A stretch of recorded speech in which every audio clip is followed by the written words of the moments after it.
Welcome to the AI Talks with the Voice Master. Mula sa puso ng bayan hanggang sa dulo ng keyboard ng masa. Ito ang unang radyo at podcast show para sa AI ng mga ordinaryong Pilipino. Ito ang kwento ng AI na abot kamay ni Juan at Juana. Mga tanong mo, sasagutin natin. Mga kwento mo, itatampok natin. Dito, ang AI hindi lang para sa techie, kundi para sa tagakanto, guro, estudyante, OFW at bawat Juan at Juana. Kasama ang nag-iisang, the AI Voice Master of the Philippines, Pocholo de Leon Gonzalez. Ito ang AI Talks with the Voice Master. Hello! Great day, mabuhay! Isa namang mapagpalang araw ng Sabado sa inyo, mga ka-AI. Welcome sa isa na namang episode ng The AI Talks with the Voice Master. Ako po si Pocholo de Leon Gonzalez, the Voice Master of the Philippines. Ayan. Isa po akong broadcaster, voice artist at AI educator at tagapagbantay ng kinabukasan ng ating bayan sa panahon ng artificial intelligence.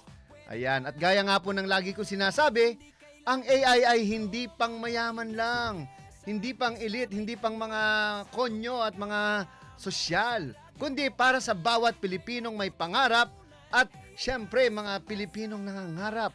Kaya ngayong umaga habang sariwa pa ang utak at mainit pa ang kape, ayan, harapin natin ang isa na namang tanong na hindi lang para sa tech experts, kundi para sa ordinaryong tao. Ayan. Are we in an AI bubble? Wow. Are we in an AI bubble? Ha? Sasabog ba ito? O sisibol pa? Mauuna ba tayong Pilipinong umangat o maunawaan na naman? Hindi ito financial advice. Hindi rin ito hype show. Ito ay real talk for real Filipinos using AI. Using real AI.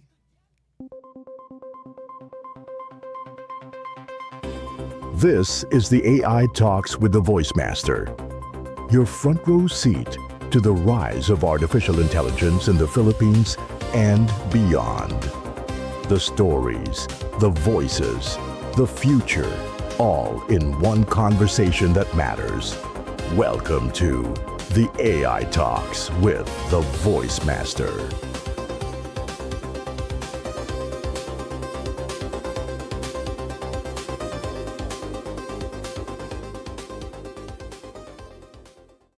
Ano nga ba ang AI bubble?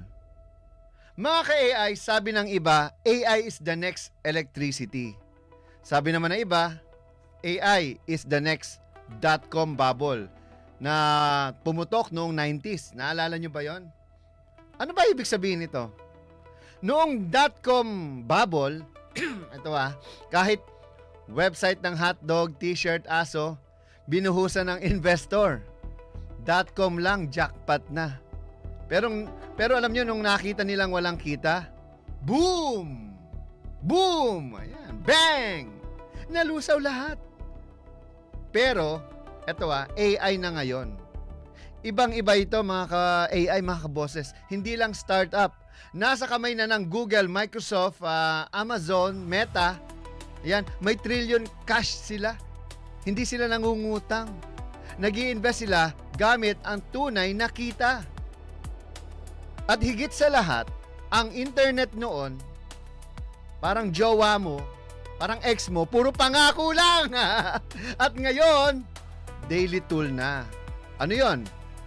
Ito yung gumagawa ng email mo, nag-aayos ng graphics mo, nagpaplano ng negosyo, nagdi-design ng building, nagvo-voice acting, nag-e-edit ng video, nagre-research ng gamot. Mga ka-AI, AI is no longer a theory. AI is already part of our everyday life. Pero teka lang. If AI is so good, bakit may mga nag-aalala na baka bubble ito? Bula. Parang bula. Maraming ganyan. Bula ang propeta. Diyan papasok ang bull case at bear case. Okay? Ano ba yung bull case? Bakit baka hindi bubble? Bull case. Alam nyo, big tech ang may hawak, hindi startup lang. Ibig sabihin, alam nyo yung mga startup, hindi yan siguradong magtatagal eh. Pero tulad ng Google, Microsoft, Amazon, Meta, the most powerful companies in the world, may bilyon na kita na yan. Eh sa akin na lang, lahat yan kumikita. Lahat yan, may subscription ako. O doon pa lang, isa lang ako. Ilang bilyon tao ang may subscription dyan? Ha? May bilyong kita yan at may bilyon pang i-invest sa AI. Yun yung kaibahan ngayon. Infrastructure will remain kahit may AI company na bumagsak. Merong, alam mo yun, yung data centers, mananatili yan. Ang cloud, mananatili yan. Ang GPUs ni NVIDIA, mananatili yan. Ito ang backbone kasi ng AI, kaya malakas ang foundation. Okay? Alam niyo yung actual usage nito, nag-e-exist yan eh. Ako mismo, ito pinapanood natin, AI to eh. Ibig sabihin, AI talks, lahat ng 80% ng gamit ko dito, AI. Saan mo i-host yan? Saan nanggagaling yung data niyan? Hindi lang hype ah. Millions use it daily. Araw-araw, million, baka billion na nga. That means, real value is already proven. Ako mismo. Proven na proven ko yan, lalo-lalo na sa 11 Labs. Ayan, 11 Labs. Kung baga sa Pinoy, kahit pagod, tumatayo ulit. Kahit gumuho, lumalaban pa. By the way, I would like to thank, syempre, Rockid Philippines. Dito sa AI Glasgow, sobrang high-tech to mga kaboses. Mga ka-AI. Okay. Yan ang AI today. Okay? Ito ang AI sa kasalukuyan. Bear case. Pero bakit may takot? Ayan na. Kabig tayo ulit. Okay, fact. Sa bagong pag-aaral, 95% po ng companies na gumagamit ng AI, walang improvement. Yung iba, mas lumala. Bakit? Ginamit ang AI dahil uso. Hindi dahil may tunay silang problema na gustong solusyonan. Okay? Fact. Number 1. Inom muna tayo. Thanks to Rockid.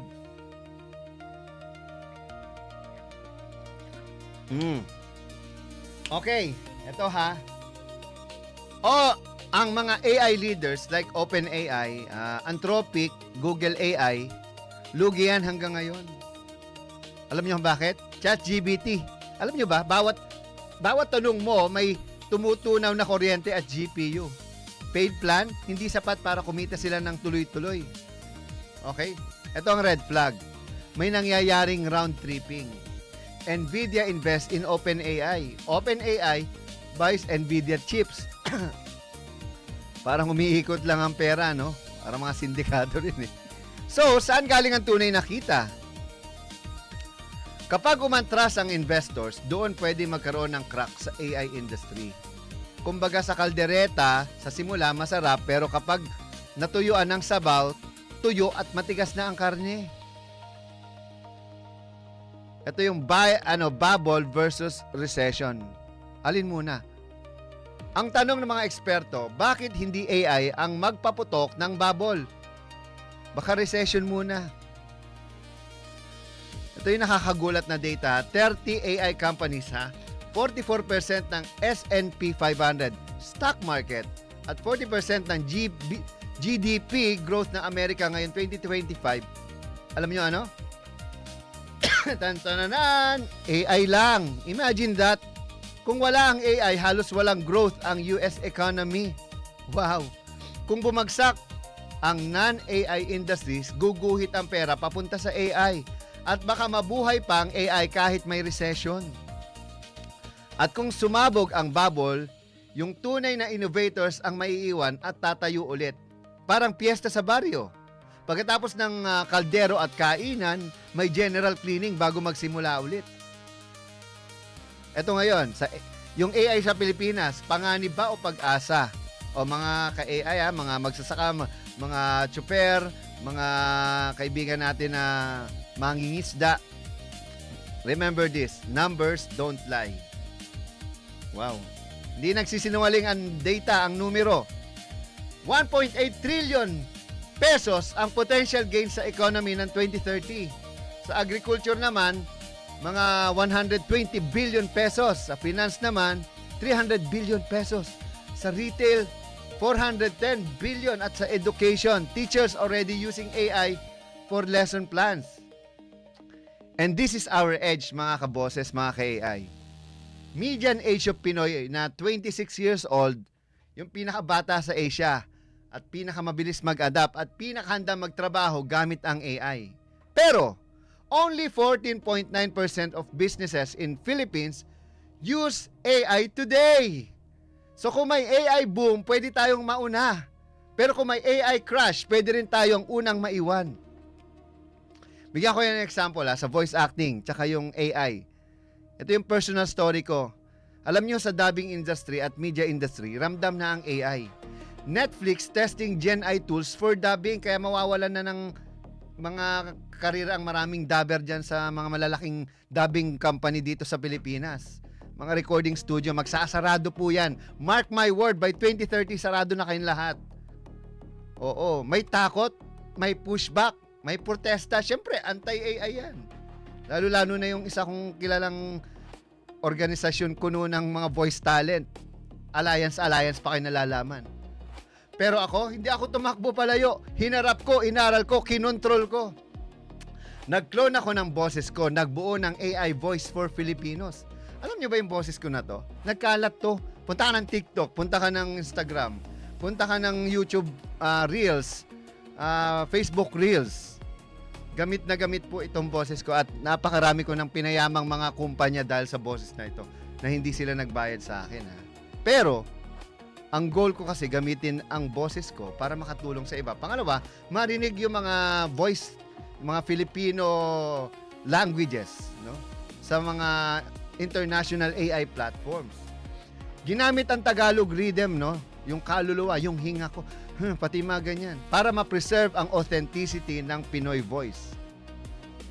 Kaya sa mga AI haters, hate more. Hindi ko kayo imo-motivate na aralin dahil alam nyo naman sa sarili nyo kung ano yung kapangyarihan ng AI at takot na takot kayo dahil mawawalan na kayo ng career, lalo-lalo na yung mga English voice over talent lang. Okay? AI will not replace us. AI will amplify us. Kung marunong tayong gumamit, for example, voice licensing is the future. Data is the new gold. And authenticity is the new currency. Dito sa AI Talks, di dapat wala ako dito. AI na lang ako, do. So, bubble nga ba? Ang tanong, maybe yes, maybe no. But here's what I believe. Ang AI ay parang mikropono. Pwede kang gumawa ng ugoy o ingay. Pwede kang gumawa ng marinig, no? Pwede kang magpahayag ng mensaheng magbabago ng buhay. Hindi nakasalalay sa AI ang lahat. Nakasalalay sa tao na gumagamit nito. Okay? Kaya mga ka-AI, ngayong umaga ng Sabado, tanungin mo ang sarili mo. Sasabog ba ang AI hype o sisibol? Handa ka bang gamitin ang AI para umangat? O kontento ka bang maging audience sa sarili mong kinabukasan? Ha? Okay, mga ka-AI, gusto ko marinig ang kwento mo. I-comment mo i-message mo. Dahil sa panahon ng AI, ang boses ng totoong tao, ang tunay na rare. Oo, yung boses ko gamit na gamit eh. Pero, iba pa rin pag ako as a human ang nag-recording. Katulad dito, alam niyo namang hindi AI ito. Mapapansin niyo naman kung ano yung AI na ako eh. Alright, ako po si Pucholo De Leon Gonzalez. At ito ang AI Talks with the Voice Master. Abangan niyo mga segment mamaya at napakarami nating segment para makatulong sa ating mga kababayan. Okay? Tandaan, maging mapanuri, maging matapang, at higit sa lahat, maging Pilipino. See you later! At ito ang AI 101, ang inyong unang hakbang sa mas malalim na kaalaman sa mundo ng Artificial Intelligence. Mabilis ang pag-unlad ng Artificial Intelligence o AI, kaya naman totally nagbabago ang paraan natin ng pagtatrabaho. Pero imbes na tuluyang palitan ng tao, mas binibigyan ng AI ng panibagong oportunidad ang pakikipagtulungan ng tao at makina. Sabi nga ng World Economic Forum, sa mga darating na taon, posibleng mawala ang 85 milyong trabaho dahil sa AI.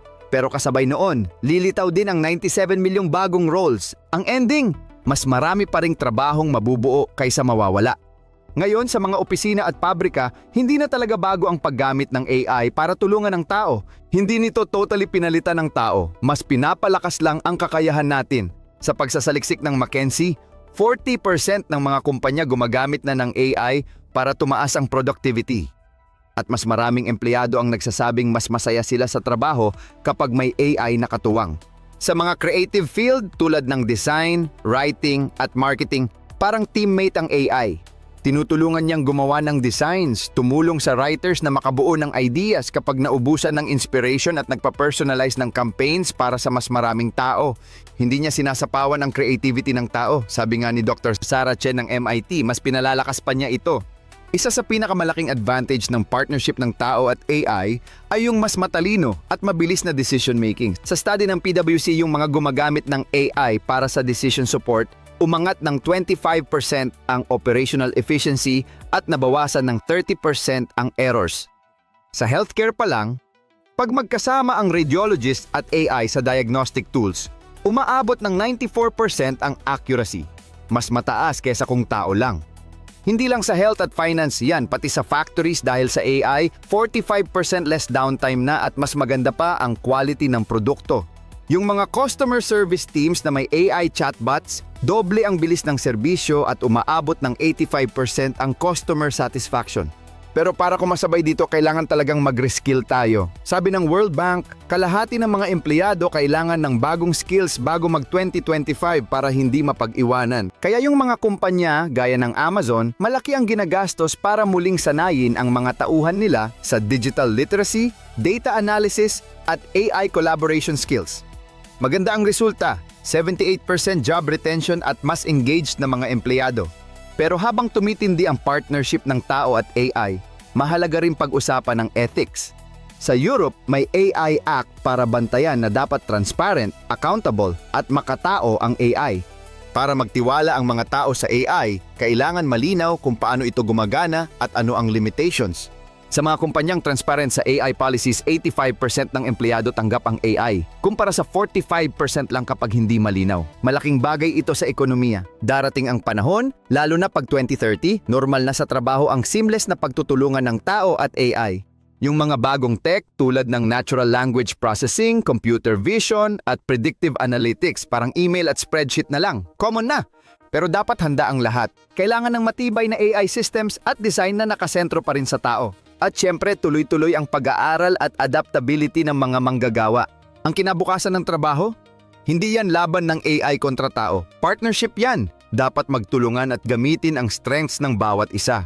Yung mga kumpanya at tao na open sa ganitong collaboration, sila ang hahawak ng susunod na kabanata ng innovation at productivity ng mundo. Salamat sa pakikinig dito sa AI 101. Sana may natutunan ka. Kung nagustuhan mo to, like at subscribe ka na para sa mas marami pang interesting stories. Hanggang sa susunod! Radyo Pilipinas, Balitang AI Breaking News. Magandang hapon mga ka-AI. Ako si Ivan, ang inyong AI-generated news anchor para sa Balitang AI. Proyekto ng AI Voice Master kasama ang Radyo Pilipinas. Breaking AI News, direkta mula sa APEC Summit sa South Korea. Nagbigay ng makasaysayang pahayag si Presidente Ferdinand R. Marcos Jr. tungkol sa adoption ng artificial intelligence sa pamahalaan. As much as we can, as soon as we can. You're missing a chance if you wait. Binigyang diin ni Presidente Marcos na hindi maiiwasan ang pagdating ng teknolohiya at dapat handa ang Pilipinas na tanggapin ito. AI is going to come, parang alon yan eh. Kahit anong gawin mo, mababasa ka. And if you don't learn how to swim, i.e., if you do not learn how to use AI in the best way, and in a secure way, and in a benevolent way, may iwanan ka talaga. Ang bilis ng takbo ng teknolohiya. Ayon kay Presidente Marcos, isa ito sa kanyang pinakamalaking takeaway mula sa APEC Summit. Maraming leader umano ang nagtutulungan upang maunawaan ang kakayahan ng AI at ang tamang paraan ng paggamit nito. My big takeaways from the APEC, this APEC, was ang daming diskusyon on the sidelines about AI. And that's what anong ginagawa ninyo? Anong plano ninyo? What are your capacities? What are your capabilities? Saan kayo magaling? Dito kami magaling. Di magtulungan tayo, ganyan-ganyan, etc. And trying to find a way, everyone's trying to find a way we are trying to achieve two things. Presidente Marcos din ay naglatag ng dalawang layunin ng kanyang administrasyon pagdating sa AI. We are trying to understand the technical side of AI. What is AI actually capable of doing? And it is not a static exercise, because what AI can do 1 month ago is different from what AI will be able to do 1 month from now. Ang bilis na, that's the one thing that's new about AI, that's why people can't quite understand it, is it learns. At dito rin binigyang diin ni Presidente Marcos ang kakaibang katangian. So yung kausap, it's not paulit-ulit lang, on the same question paulit-ulit lang. It learns. It knows my AI knows who I am. I'm sure you use ChatGPT, kilala na kung sino ka. He knows that you're a journalist, that you work for this. Malalaman eh. Sa kanyang pananalita, hinikayat ni Presidente Marcos ang lahat na samantalahin ang lakas ng AI habang maaga pa. And so you have to take advantage. It's such a powerful tool. You must take advantage of it as quickly as possible. You have to learn how to use it as quickly as possible. As I said, that's one of the big takeaways for myself at least, and I think all the others as well. At isang babala mula mismo sa Pangulo. All the other leaders as well, about how quickly how quickly AI will overwhelm us if we do not learn how to swim with the tide, if we do not learn how to handle it properly, if we do not learn how we can use it to best help our people. Although there's so many aspects to it that it really has to be studied very, very hard. Dagdag ni Presidente Marcos, napakaraming aspeto ang kailangang pag-aralan at malinaw ang kanyang mensahe. It's not yet clear. What AI do you use for government? Diba? And I'm sure each department has a slightly different AI. And we have to learn, hindi pa natin alam eh. Kaya hindi ko pwedeng sabihin sa isang departamento, ito yung gagawin ninyo. Kasi mag-aaral pa tayo eh.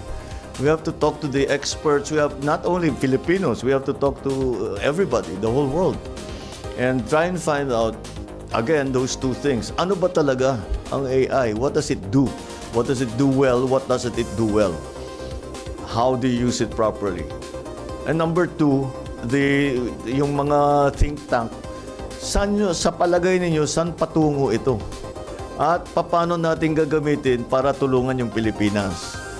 Para tulungan yung ibang bansa? Para tulungan yung ASEAN?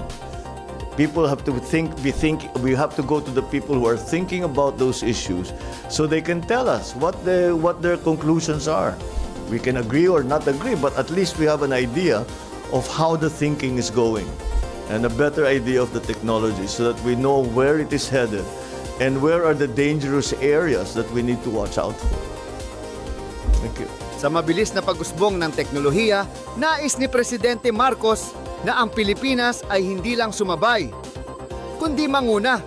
Ako si Ivan, ang inyong AI-generated news anchor, at ito ang balitang AI Breaking News, kung saan ang boses ng bukas ay AI na.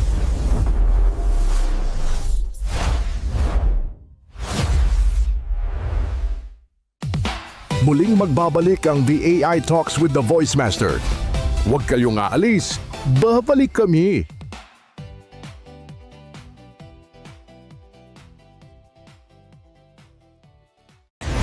Muling nagbabalik ang boses ng Artificial Intelligence para sa bawat Filipino. Ito na ang The AI Talks with the Voice Master. Kasama ang nag-iisang AI Voice Master Pocholo de Leon Gonzalez. Talks with the Voice Master. Ang mga tagapagbalita ng programang ito, sina Ira at Ivan, ay mga AI-generated animated reporters. Bagamat kami ay produkto ng artificial intelligence, ang lahat ng balita, impormasyon at analysis na aming inihahatid ay totoo, beripikado at batay sa lehitimong pinagkukunang sources. Walang fake news dito. Tiwala kaming mas maiintindihan ninyo ang teknolohiya sa pamamagitan ng teknolohiya mismo. Narito na ang mga pinakamainit na balita sa mundo ng AI. Narito na ang balitang AI. Kasama sina Ira at Ivan, Artificial Intelligence News Network.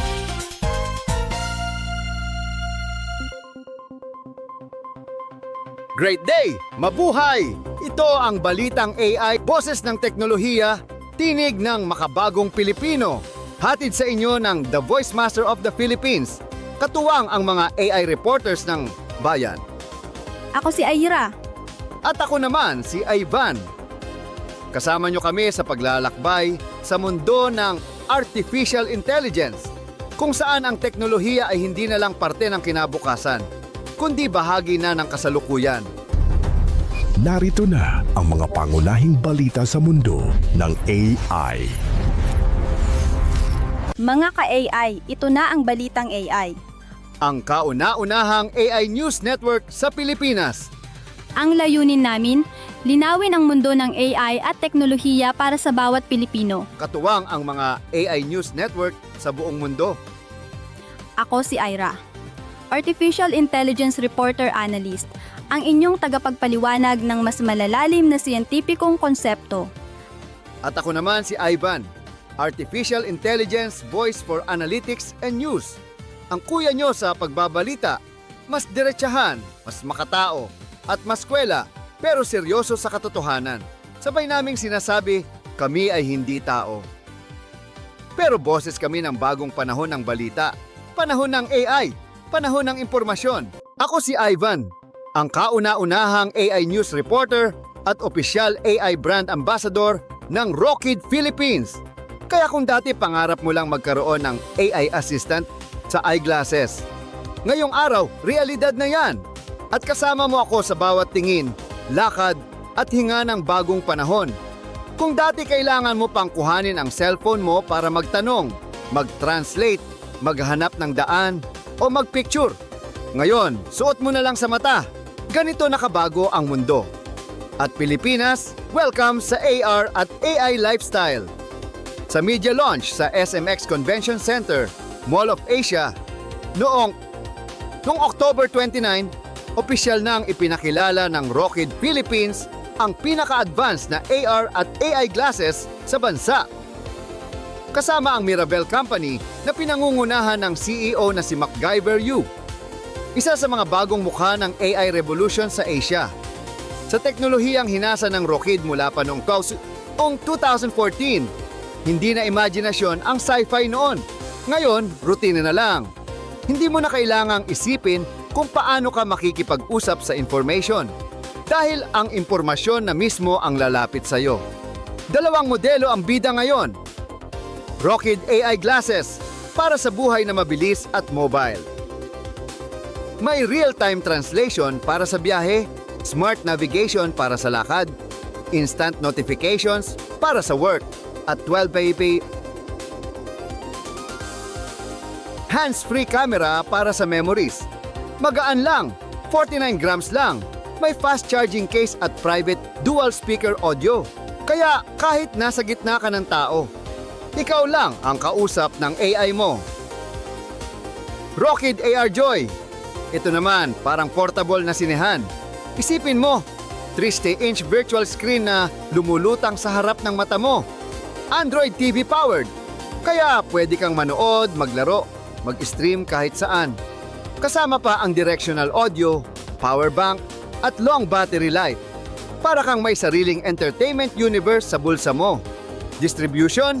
Handa na rin!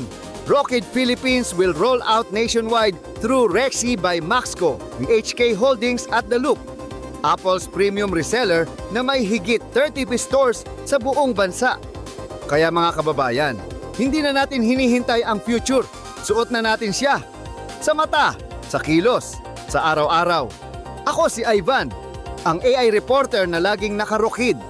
At sa bagong panahon ng teknolohiya, bakit maghahanap pa ng sagot? Kung pwede ka nang tumingin, para sa updates at availability, bisitahin ang Rocket Philippines.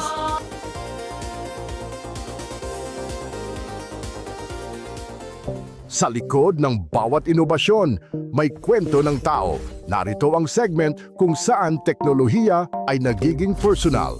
Ito ang AI and Personal Interviews kasama sa AI Talks with the Voice Master. Hi, I'm Evan. I'm the founder of Neo Blush Studio. I make AI ads and commercial videos using AI. Right now, I mainly serve US brands, but I also have plans to start serving Filipino companies because, this is my home. And as a side hustle, I also have a YouTube channel where I educate people on AI filmmaking and creating advertising videos and other types of AI content. So I was introduced to AI back in December of 2022. That was like only a few days after ChatGPT was released. I saw the posts on X, and so I was so curious and I tried it for myself. It was free, and man, I was blown away because I just realized how different it is from the Google search that we're all too familiar with. This one was much, much deeper because you could add in very detailed questions that wouldn't otherwise be possible with a Google search. And then you could also add so much context and depth, and it would give you answers that are also so elegantly well put and structured, and for at least for the most part accurate. And for me, that was just a game changer, and I was blown away. And I realized that there were many other versions of that as well. ChatGPT was already very impressive, but when I realized that there are also AI image generators like Midjourney, which allow you to generate any type of image just by describing it with words, I was like, really? That's really amazing. And then I went on to realize that there are also AI voices like what you do, and there's also AI music. There's like many different branches of this so-called generative AI. And so it wasn't even until 2 years later where I started niching down to my current bread and butter, which is AI video. But yeah, before AI, I was a crypto journalist, and honestly, I dropped everything because I just knew that AI was so much bigger than what I was doing at the time. I own an AI-powered creative studio, so I use it daily. It is my biggest or most important tool for my livelihood. You see, my job is to create ads that look premium and almost impossible to shoot. Like, think skydiving, going to Mars, fight scenes on the moon, underwater stunts, like anything your imagination could think of. That's the type of content that I create for brands. And what's so exciting is that anyone can do this. Anyone could be a filmmaker, anyone can create ad videos or music videos without leaving their bedroom. That's never been done before. And all it takes to be able to do this is to just open YouTube and watch tutorials. There's a tutorial for everything AI related these days. So I just find this so exciting and so empowering, especially for Filipinos, because there's never been an easier time to make a name for yourself and perhaps bring your ideas to life. All thanks to AI, which allows us to do so many impossible things like what I'm currently doing. What would I share to the public about AI? Well, I would recommend that everyone, especially young people, to take AI very seriously right now. Because while it's not really a shortcut to richness, companies do pay top dollar for AI video or other types of AI content. Though it needs to look professional, of course, but they do pay top dollar. And yeah, I guess few people realize how empowering this is, especially if you live in a third world country like the Philippines, because you could actually earn so much more than the current salaries that are offered here in our country if you make content, AI content for different companies across like the Western world. Like US is obviously the primary country that we're servicing, but even if you're like a virtual assistant, if you're used to US rates, the amount of money that you could earn from creating AI content is astounding, man. It's like you'll be surprised just how much brands are willing to pay for like a minute video or even a few seconds of video if it's very well made. All it takes is just a bit of like creativity. So yeah, for the public, I would just recommend to like start learning and upskilling right now in all manner of generative AI that you're interested in, especially storytelling aspects. And because Hollywood will soon be hiring AI creators from across the globe, including the Philippines, and there's a lot of opportunity for all of us to be able to make a living out of this. And the second thing is like, it's more fun than a regular job. I guess that's another big thing with the type of work I'm creating. It's just more fun because like you're making movies, but you don't have to like take care of like the crew. Like you don't have to deal with too many different headaches. You're just using the tool, like you're letting your imagination run wild, and you could create all these beautiful visuals and stories using AI. And yeah, if you want to succeed in life, there's no better opportunity than to learn AI right now and upskill as fast as you can. For me, the biggest gift of AI is that it allows us to do more than we can otherwise do on our own. Like, let's say you're an artist, you write songs, or you're a musician, like AI can help you create the lyrics, brainstorming. It can help you create the beat faster. You will need to hire someone else. So the barrier to entry in the to become a singer is now lower because you can just like use AI for the beat, or just in assisting you in creating songs in general. AI is very useful for that type of thing. And this goes for just about anything. Like if you're a video editor, AI can help you make better videos and faster too. If you're a researcher, AI could possibly condense a week's worth of tasks into a few hours. Now imagine the benefits for something like that, and apply this to anything that you do, and you'll definitely be able to accomplish so much more. Now, that said, not AI and not everything should be done with AI, or not every task needs AI assistance. That also needs to be made clear. It's really just about finding the right spots where AI can assist you with. Because if you can do that, you'll have more time and energy to do the things that you love. Any final message or advice for our viewers about embracing AI? Just Don't wait for the perfect time. Start creating today, and then tomorrow, and then the day after that. Just keep creating consistently.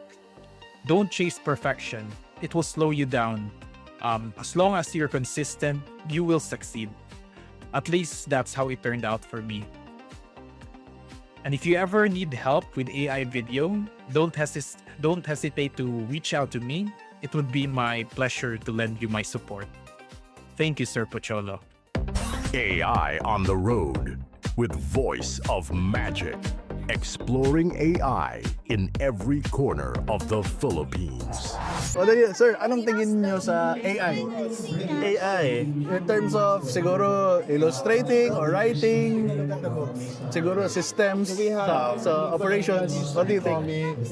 For me, AI, minsan makakatulong siya eh. Pero minsan may feedback din na parang hindi siya ganun ka, syempre unbalanced sa lahat. Syempre as an artist, makatulong siya sa akin kasi may mga part ako na mas napapadali na nakukuha that part. Pero syempre, kung sa traditional thing, mano-mano, AI is for me, it's a good way na parang i-accept natin, i-hug natin siya as a artist kasi ito na tayo eh. Generation to eh. Sabay na lang tayo that part. Pero kung muna natin na tayo ito traditional way, baka tayo may Mapag-iwanan tayo. So yun na. AI is good for me. Good for AI. No worries for me. Thank you, sir. About that. Ano lang, sir?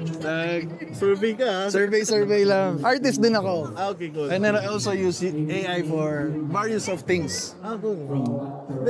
Usually naman talaga, I mean, big help talaga si AI. Correct. Kaya nga doon siya dinevelop eh. Para maging light yung work natin. Oo, mas mapabilis, di ba? Sige, sir, good luck. Maraming salamat, sir. Kausapin mo lang. Paano palagi akong nakakalimot ng ginagawa ko? Normal lang naman makalimot minsan, lalo na kung marami kang iniisip. Pwede kang gumamit ng mga tools para maalala yung mga kailangan mong gawin, tulad ng paglalagay ng reminders sa phone mo, pagsusulat ng to-do list, o kaya paggamit ng planner. Unti-unti mong i-incorporate yung mga simpleng habit na yan at makakatulong talaga yon para mas maging organized ka sa araw-araw. Ano pang tanong? Kalusugan, sa relasyon. No? Paano ang asawa ko hindi kami nagkakasundo? Minsan talaga dumarating sa punto na may mga hindi pagkakaunawaan sa relasyon.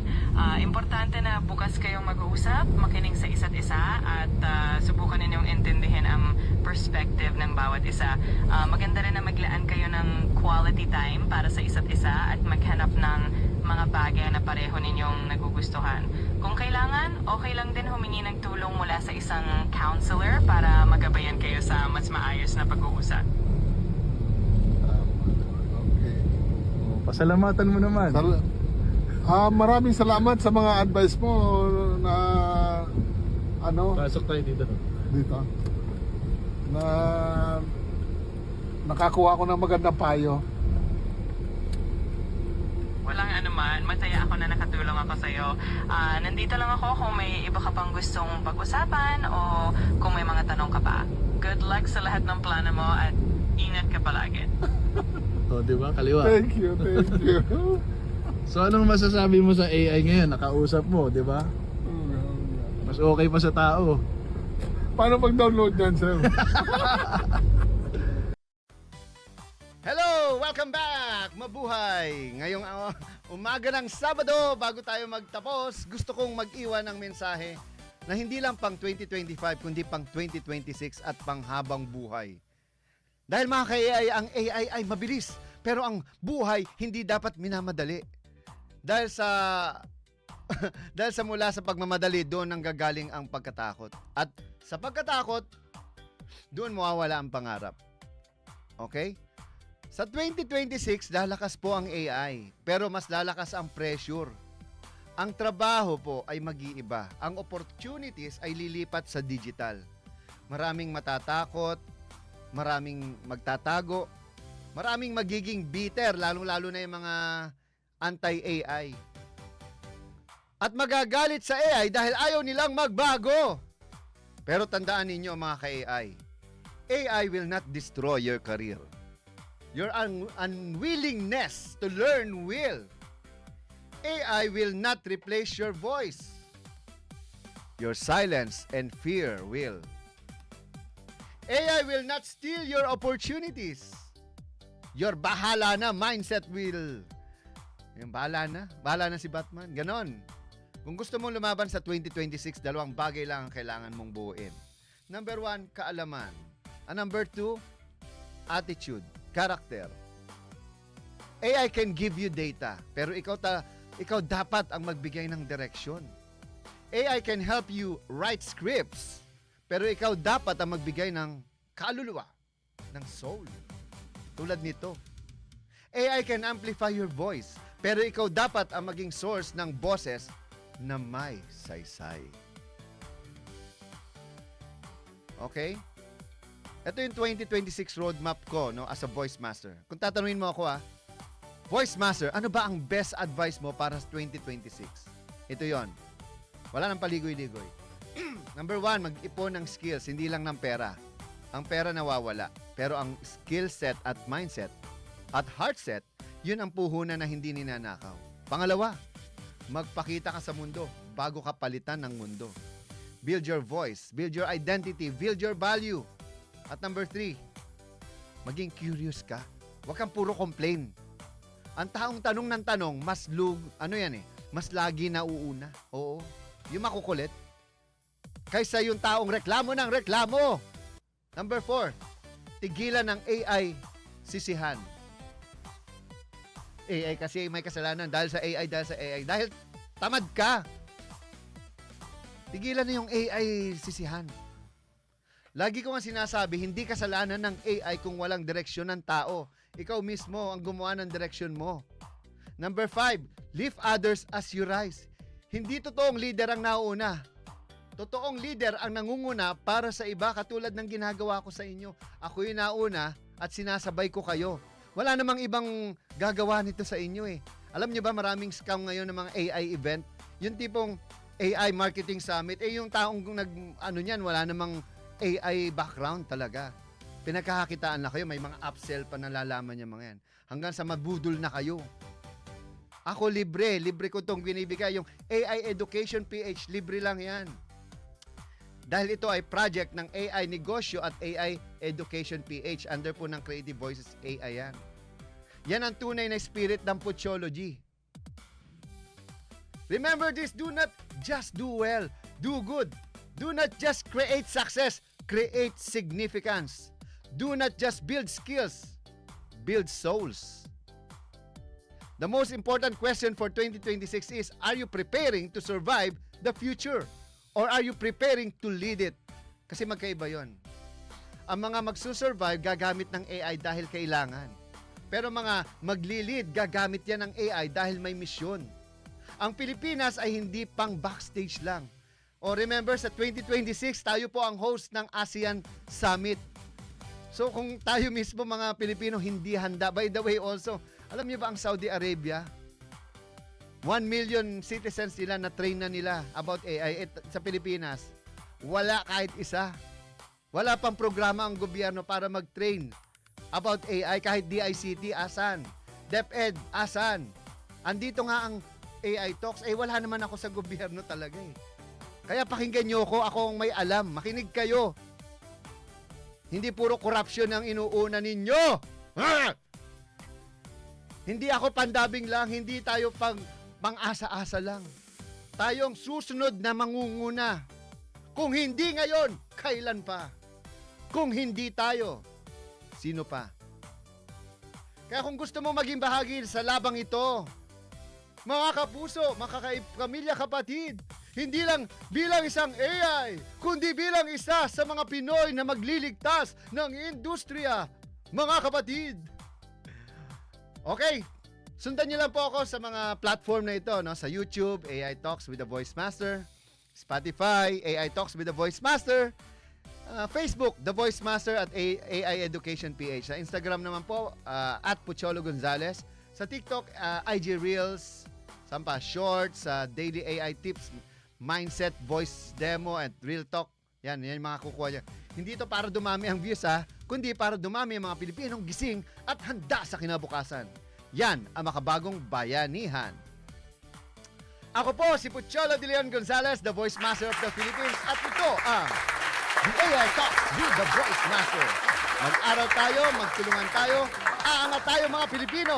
Hindi dahil sa AI, kundi dahil ginamit natin ang AI bilang tunay na Pilipinong may dangal, direksyon at pagmamahal sa bayan dahil ikaw ay bagong Pilipino.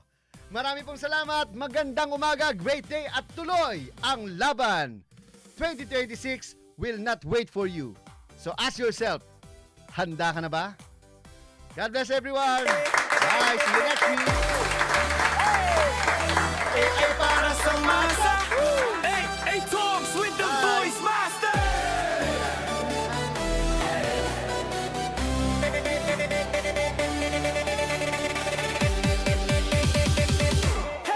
Sa tindahan ni Aling Nena, sa sakayan ni Kuya Boy, may narinig na usapan, AI daw di lang laruan, hoy! Pangmayaman yan, sabi ng tambay sa kanto.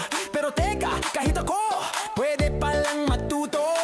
Hindi kailangan ng diploma o Ingles-Inglesan, basta may tanong, kasagot ay kaalaman. Sa radyo o online, may matututunan. AI para sa masa, para sa sambayanan. Hey! Ay para sa masa, sa radyo humahataw. Kwento mo ay mahalaga kahit ikaw ay simpleng tao. AI Talks with the Voice Master, lakas ng bagong sigla, boses ng bawat buwan, para sa bagong Pilipinas. Si Lola Inday nagtanong habang naglalaba, yung AI ba pwede rin sa matanda na? Opo naman Lola, gamit mo yan sa negosyo o kahit sa pag-order ng itlog, mantika sa tindahan mo. AI sa karinderya, AI sa eskinita, AI sa estudyante, vlogger sa probinsya, tindera, tanod, magsasaka o tsuper, lahat pwedeng matuto, basta wag kang tatama-tama. AI para sa masa, sa radyo humahataw. Kwento mo ay mahalaga kahit ikaw ay simpleng tao. AI Talks with the Voice Master, lakas ng bagong sigla, boses ng bawat huwan, para sa bagong Pilipinas.